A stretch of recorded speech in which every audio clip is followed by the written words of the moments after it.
बिस्मिल्लाहिर्रहमानिर्रहीम। स्टूडेंट्स, आज का हमारा आर्टिकल है torque on a current carrying coil. Student, ये चैप्टर नंबर 14 का एक बहुत ही इम्पोर्टेंट लॉन्ग क्वेश्चन है। स्टूडेंट्स, हम रेक्टेंगुलर कॉइल की बात करेंगे। ये देखिए हमारे पास एक रेक्टेंगुलर कॉइल है, दिस वन, जो मैंने रेड कलर से शो किया हुआ है, एंड इट इज़ प्लेस्ड, और इसको हमने एक मैग्नेटिक फील्ड के अंदर रखा हुआ है।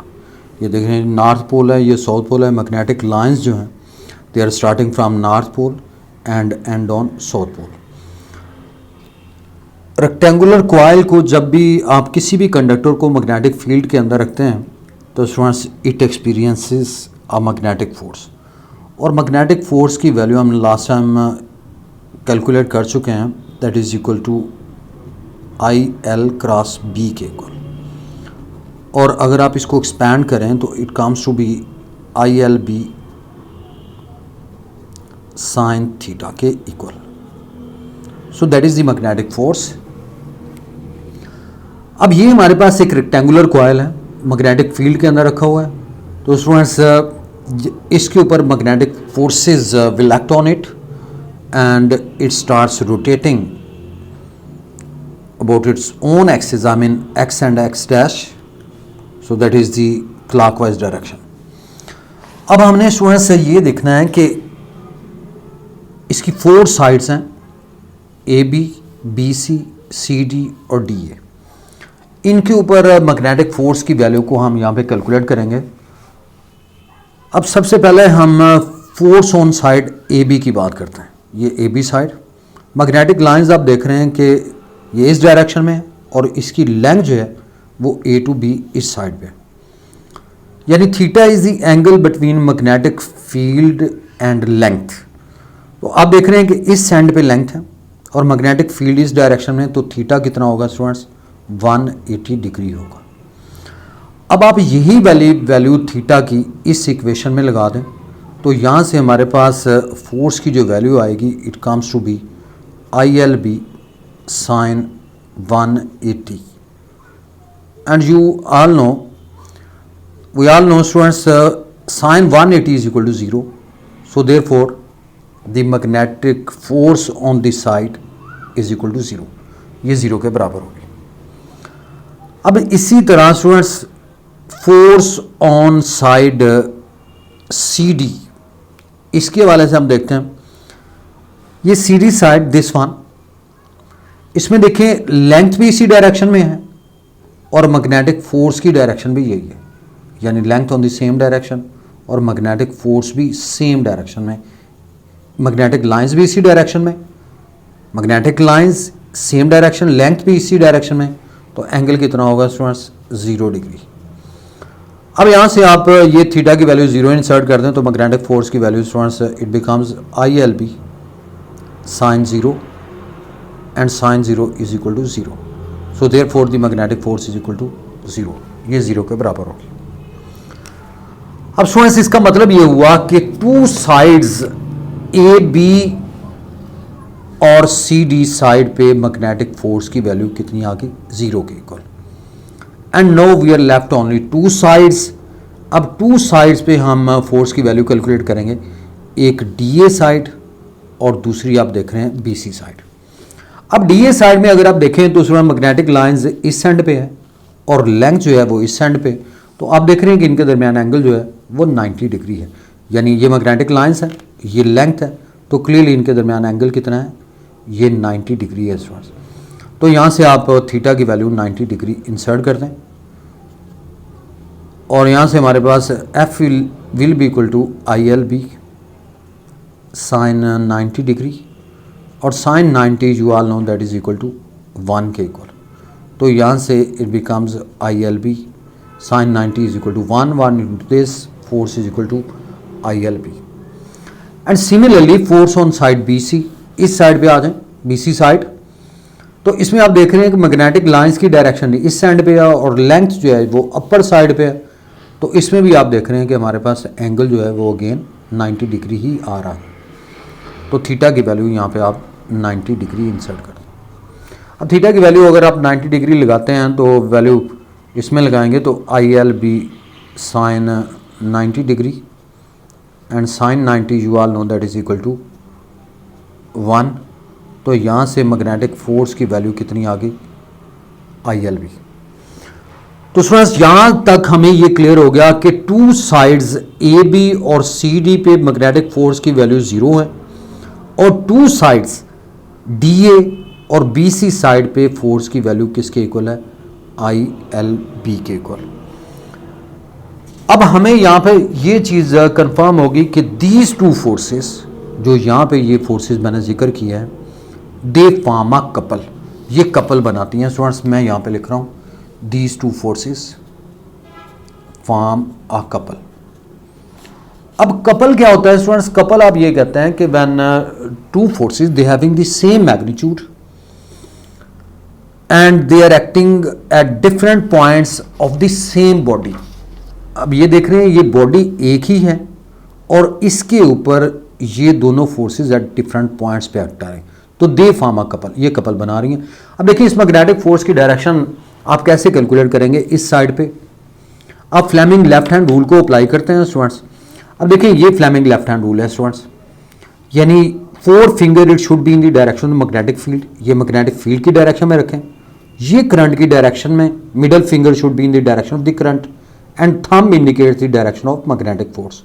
दोबारा सुन लें, 4 फिंगर आपने रखनी है जी मैग्नेटिक फील्ड की डायरेक्शन में और middle finger should be in the direction of the current और थंब जो है it will give us the direction of magnetic force, और ये मैग्नेटिक फोर्स अवर डायरेक्शन में शो कर रही। तो इसका मतलब ये हुआ कि अगर यही फ्लेमिंग लेफ्ट हैंड रूल को इस हैंड पे अप्लाई करें तो मैग्नेटिक फोर्स की डायरेक्शन डाउनवर्ड अप्लाई हो, डाउनवर्ड नजर आती है, यानी इस हैंड पे। तो दे फॉर्म अ कपल, जैसे मैंने बताया कि ये दोनों फोर्सेस जो हैं एक ही बॉडी पे 2 डिफरेंट पॉइंट्स पे एक्ट कर रही हैं, दे फॉर्म अ कपल। अब कपल के लिए टार्क की वैल्यू को हमने कैलकुलेट करना है, तो यहां पे मैं लिख रहा हूं जी कपल। अब कपल के लिए टार्क की वैल्यू स्टूडेंट्स कैसे कैलकुलेट करते हैं, कैलकुलेट करने का ये तरीका होता है, टार्क ड्यू टू कपल क्या होगा, it is the product of one of these forces and the perpendicular distance between them. अब यहां पे स्टूडेंट्स ये देख रहे हैं आप कि ये हमारे पास इन दोनों में से कोई एक फोर्स ले लें, यानी प्रोडक्ट है one of these forces and the perpendicular distance between them, और इन दोनों के दरमियान परपेंडिकुलर डिस्टेंस किसके बराबर है, ए के, तो it will be equal to F into A, यानी torque is equal to F into A. अब वैल्यू लगा दें, तो एफ की वैल्यू हमारे पास हम ऑलरेडी कैलकुलेट कर चुके हैं, यानी दोनों फोर्सेस की मैग्नीट्यूड स्टूडेंट्स किसके बराबर थी, ILB के बराबर थी, और इंटू ए। अब आप इससे सिंप्लीफाई कर लें तो स्टूडेंट्स आप यूं लिख सकते हैं L इंटू ए इंटू बी। अब यहाँ पे देखें तो ये लेंथ है और ये डिस्टेंस है between 2 sides, perpendicular distance between 2 sides. अब लेंथ का यूनिट भी मीटर, डिस्टेंस का यूनिट भी मीटर, तो मीटर स्क्वायर बन जाएगा, और मीटर स्क्वायर किसका यूनिट होता है, एरिया का। तो इसलिए L इंटू ए की जगह पे आप क्या लिख सकते हैं, एरिया। तो यहां से torque will be equal to I A, area इससे रिप्लेस करेंगे, L into A mean area into B, ये हमारे पास टार्क की वैल्यू आएगी। और यहां से आप ये मेंशन कर सकते हैं कि इफ दिस कॉइल हैज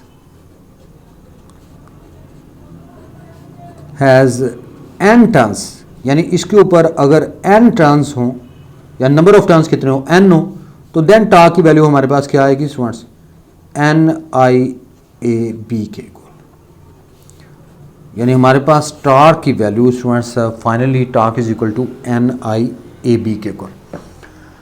अब स्टूडेंट्स एक चीज कंफर्म है कि इस पर्टिकुलर केस में आप देख रहे हैं कि ये रेक्टेंगुलर कॉइल एक्स एक्सिस के साथ जो एंगल बना रहा है दैट इज 0, ये 0 है, यानी एक्स एक्सिस के साथ इसका एंगल 0।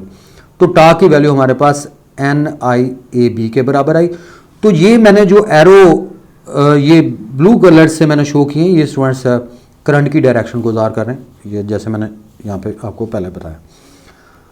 अब स्टूडेंट्स अगर ये रेक्टेंगुलर कॉइल जो है if it is making some angle with the X axis, अगर ये एक्स एक्सिस के साथ कोई एंगल बना रहा हो जैसे ये अल्फ़ा है और ये एंगल अल्फ़ा बना रहा हो, तो अब ये हमारे पास ए है, ए के 2 कंपोनेंट्स होंगे स्टूडेंट्स।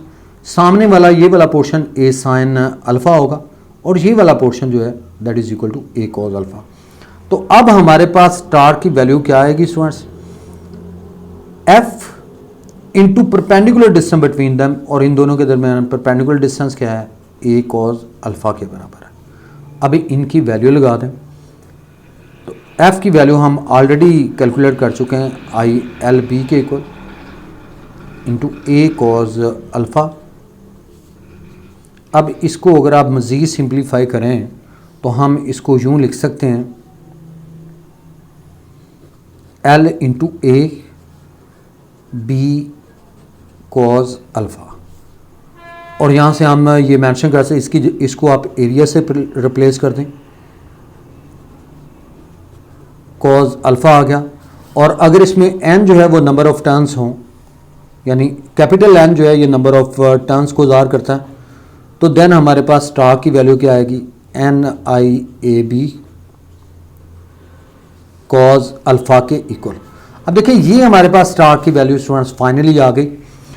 अब ये फाइनल इक्वेशन जो मैंने यहाँ पे ड्राइव की है कि torque is equal to N I A B cos alpha. अब यहाँ से आप ये कहेंगे कि alpha is the angle between length and magnetic field. Torque की वैल्यू मैक्सिमम कब होगी स्टूडेंट्स, मैक्सिमम टार्क के लिए अल्फ़ा की वैल्यू कितनी होनी चाहिए स्टूडेंट्स, 0 डिग्री होनी चाहिए। अगर अल्फ़ा की वैल्यू 0 है तो then torque will be maximum and its value will be equal to N I A B cos 0 लगाएंगे और कॉस 0 1 के बराबर, तो यहाँ से एन आई ए बी के इक्वल आ गया। और अगर ये मिनिमम टार्क की बात करें तो मिनिमम टार्क आप ये कहेंगे कि अगर मैग्नेटिक फील्ड और लेंथ के दरमियान एंगल जो है वो अगर ये बराबर होता है स्टूडेंट्स 90 डिग्री के, यानी alpha is equal to 90 degree, तो then torque will be equal to N I A B cos 90 and cos 90 you all know that is equal to 0, so that torque will be minimum. So students, that's about the torque on a current carrying coil. Students, in the last I request you all, please subscribe my channel. Thank you very much students.